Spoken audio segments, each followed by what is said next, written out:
ન્યૂયોર્કમાં બે ડેલ્ટા વિમાન વચ્ચે ટક્કર થઈ છે। મહત્વના સમાચાર ન્યૂયોર્કથી આવી રહ્યા છે। ન્યૂયોર્કના લાગડિયા એરપોર્ટ પર દુર્ઘટના સર્જાઈ છે અને આ દુર્ઘટનામાં એક વ્યક્તિ ઘાયલ થયાના સમાચાર પણ મળી રહ્યા છે।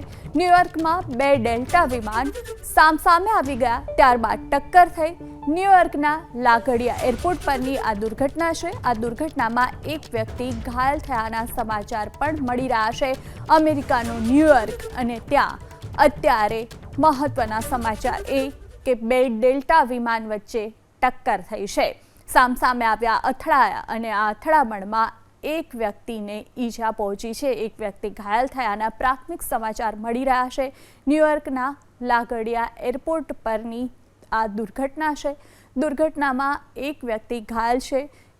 કઈ રીતે સમગ્ર દુર્ઘટના સર્જાઈ, આ દુર્ઘટના સર્જાવા પાછળનું કારણ શું છે તે હજુ જાણવા મળી શક્યું નથી।